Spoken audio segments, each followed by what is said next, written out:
예, 지난주에 우리 네팔의 전재우 선교사님과 이메일로 우리 주고 받았습니다. 올해부터는 이집트에 우리가 이승욱 선교사님 이렇게 매달 우리가 100불씩 도와드렸는데요. 함께 또 한 분을 더 후원을 하기로 했기 때문에 저희가 이제 기도하면서 함께하는 선교사님들, 특별히 우리 주보에 이제 5가정이 실려 있는데 우리가 기도로 동참하고 있지만 그 선교사님들 중에서 그래도 가장 도움이 필요한 가정으로 우리 전재호 선교사님 가정이 아닌가 이렇게 생각이 들고요. 그래서 이제 올 1월부터 이제 전재호 선교사님 가정을 뭐 우리가 큰 돈은 아니지만 그래도 이제 후원을 하기 위해서 제가 연락을 드렸어요.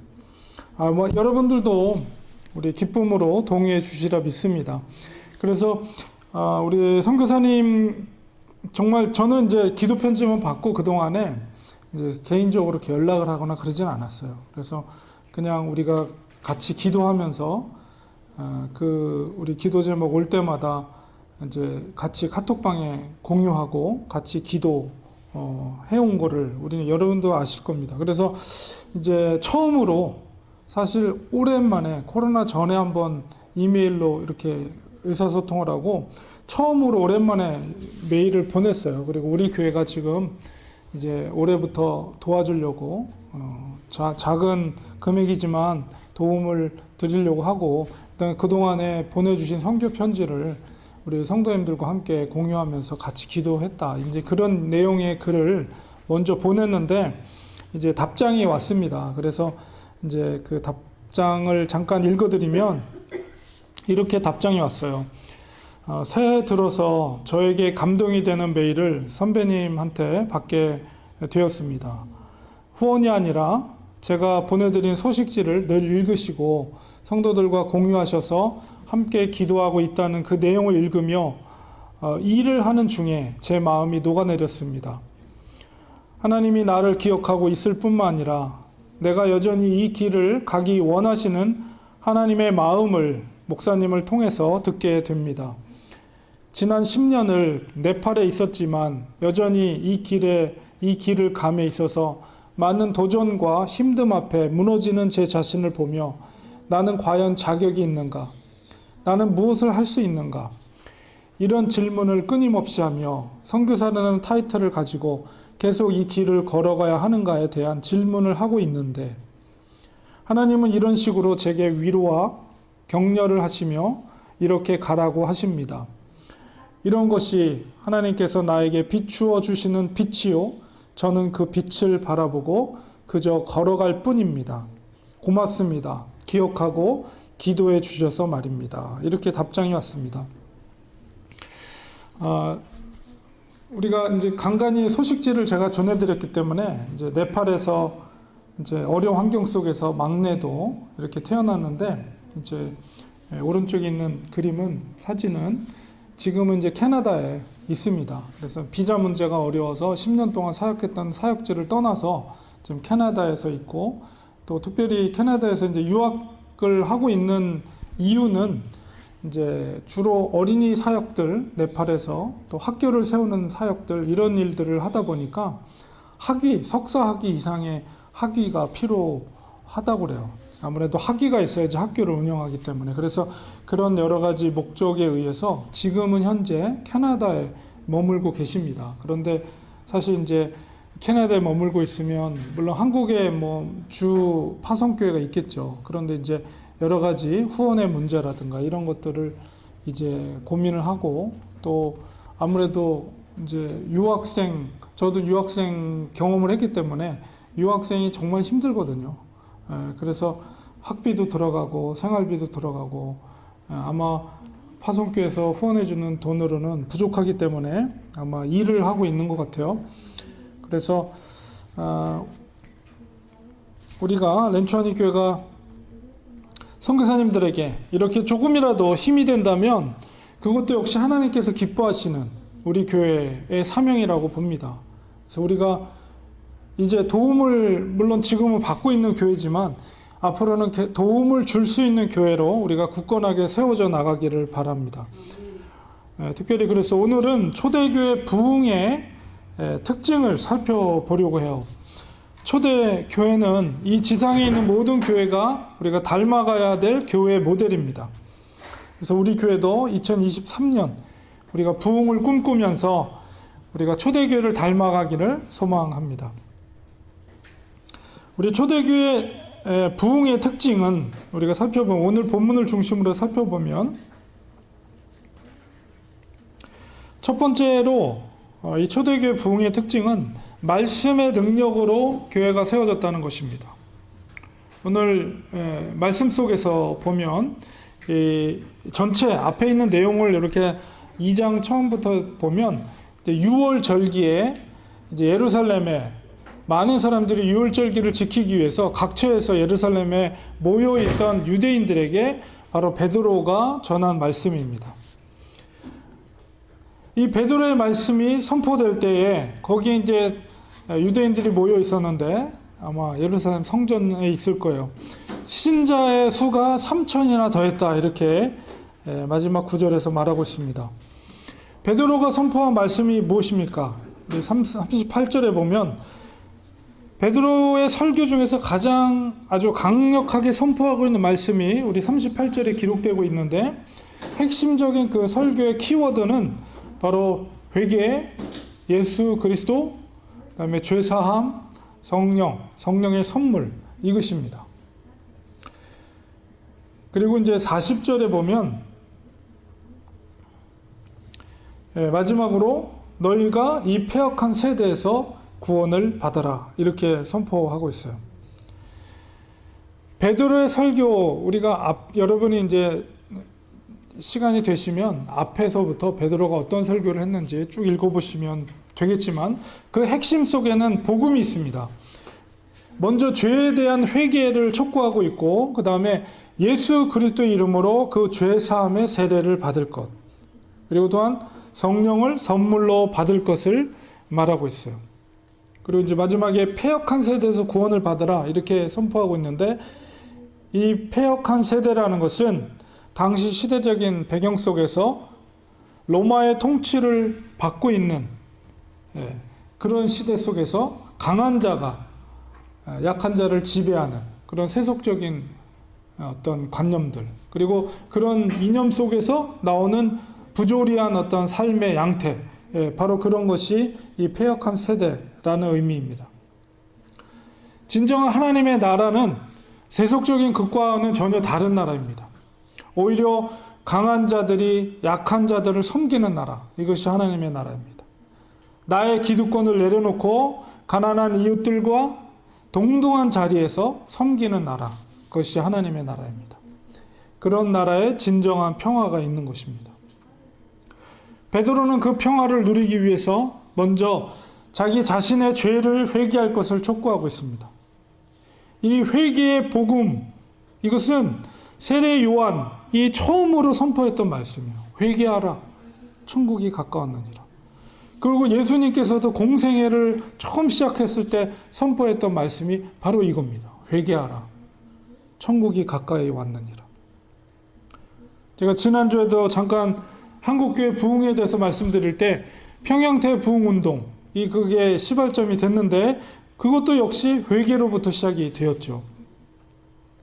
초대교회 부흥의 그 특징은 바로 이 회개의 말씀, 그리고 예수 그리스도를 통한 구원, 그리고 그 이후에 주어지는 성령, 이것이 바로 가장 핵심적인 주제입니다. 우리에게도 바로 이 복음이 회복되어야 됩니다. 다른 어떤 말씀보다도 구원을 이루게 하는 이 복음이 선포되어야 됩니다.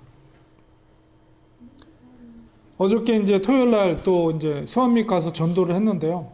어저께 정말 인상적인 사람을 한 분 만났습니다. 그 외형은 한국 사람처럼 보이는데, 동양 사람인데 한국 사람 같은데요. 근데 말은 이제 완전히 영어예요. 그러니까 2세인 것 같기도 하고. 근데 그분이 지나가면서 딱 멈춰서더니 글씨와 또 이렇게 예수님 당시 사랑하십니다, 이렇게 전도지를 나눠주는데, 얼마나 신랄하게 그 교회를 비판하는지, 막 교회에 대해서 뭐라고 말하냐면 종교의 이름으로 돈을 착취하는, 돈을 탐하는 집단이라고 이야기를 막 하는 거예요. 그러면서 예수의 이름을 막 그냥 영어로 욕을 막 하는데 너무나도 마음이 아팠습니다. 그 사람 안에 있는 교회에 대한 깊은 상처, 이런 것이 느껴졌어요. 그리고 그분을 향해서 저렇게 뒤로 멀리 가고 있는데 이제 손을 들고 그 영혼을 위해서 마음속으로 기도했습니다. 주님, 저 영혼을 긍휼히 여겨 주시옵소서. 저 영혼을 구원시켜 주시옵소서. 이런 기도를 드렸습니다. 사람이 변화될 수 있는 것은 하나님의 은혜입니다. 그리고 복음의 능력, 복음의 말씀이 전파될 때 그것이 가능합니다. 이 베드로의 말씀이 선포될 때 그 말씀에 수많은 사람들이 찔림을 받았어요. 어찌할꼬 자복하면서 회개가 이루어졌고요. 그것이 바로 3,000명의 변화된 놀라운 부흥의 역사가 이루어지게 된 것입니다. 오늘날 우리에게도 이런 말씀이 살아나야 합니다. 우리의 능력이 아니라 바로 하나님의 능력입니다. 우리는 그런 강력한 말씀이 살아있는 교회가 될 수 있도록 우리는 간절히 기도해야 됩니다. 바로 이 초대교회 부흥의 기초에는 바로 이런 복음 중심의 강력한 메시지가 있었다는 것이고요. 두 번째는 초대교회 부흥의 특징은 우리 서로 교제하며, 우리 42절에 보니까 사도의 가르침을 받았고요. 복음을 받았고 또 서로 교제하며 떡을 뗐다, 이렇게 표현하고 있습니다. 이거 성도의 교제죠. 성도의 교제. 헬라어로는 이게 코이노니아라고 합니다. 초대교회 성도들의 교제가 어땠는가, 바로 이어지는 말씀 속에서 이제 자세하게 설명하고 있는데요.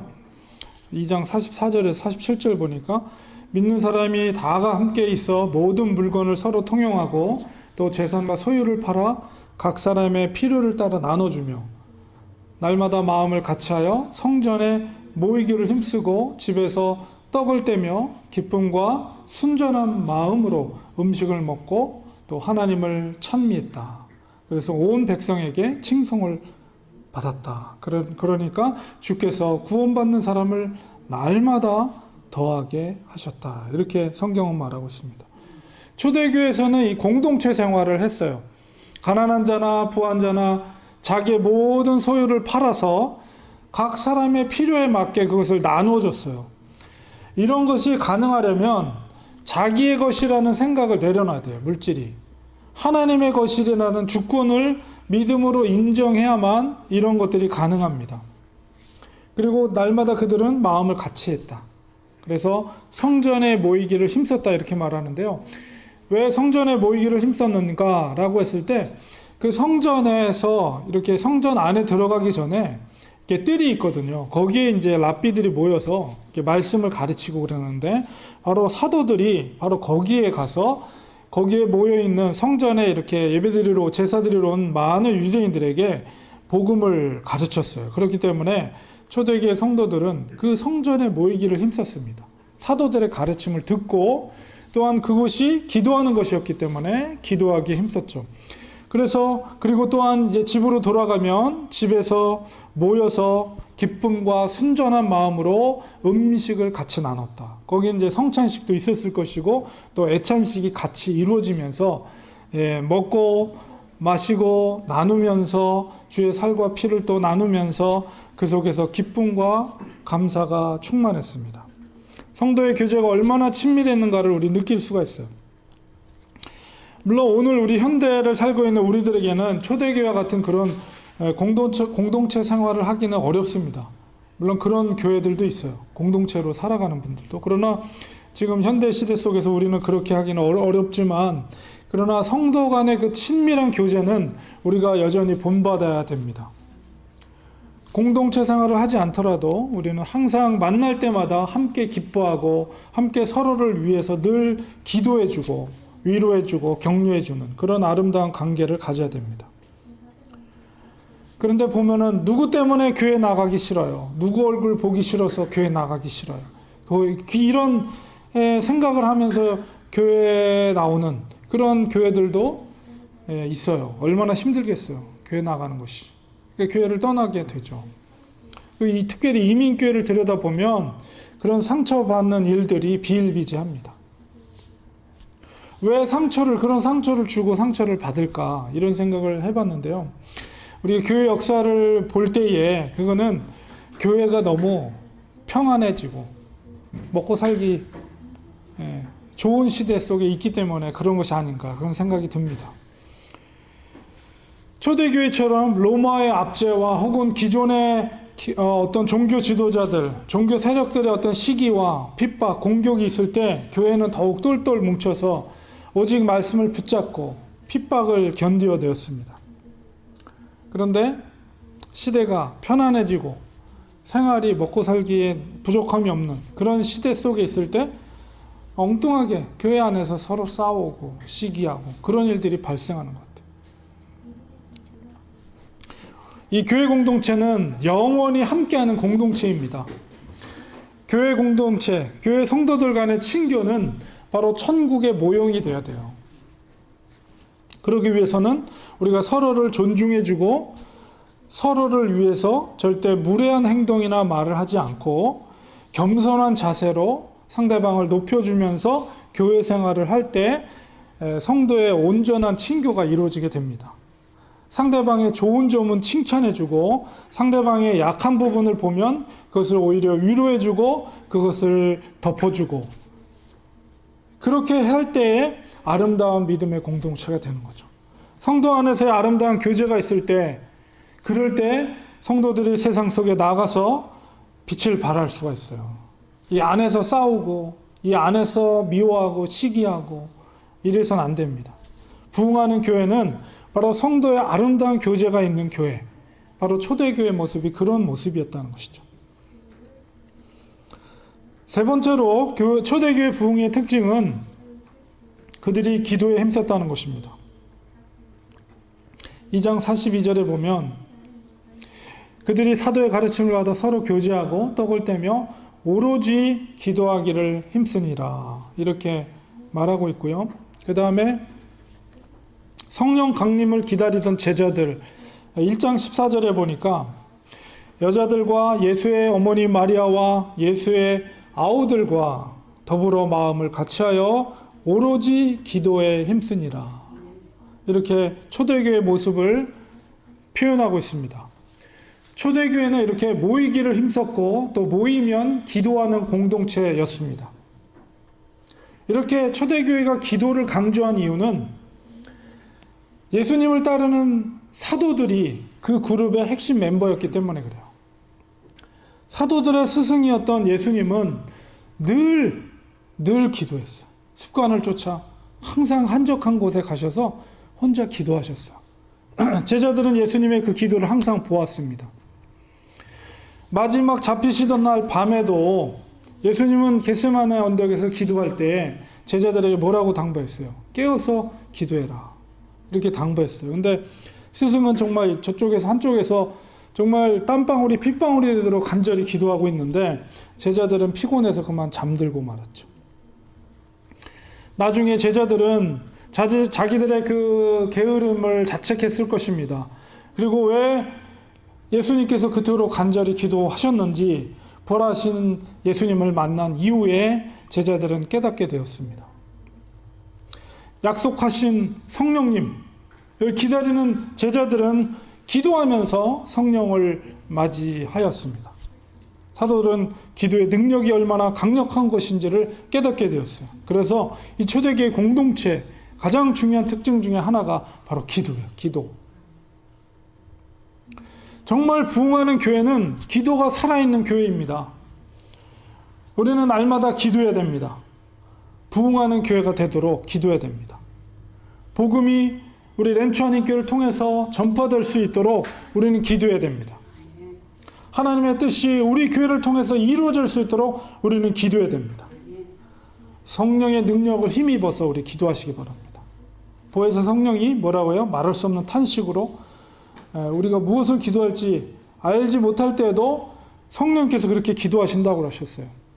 또 성령의 마음을 아는 아버지의 마음을 아는 성령님께서 아버지의 뜻대로 또한 기도하는 거예요. 그래서 우리는 기도할 때 성령의 능력을 힘입어야 됩니다.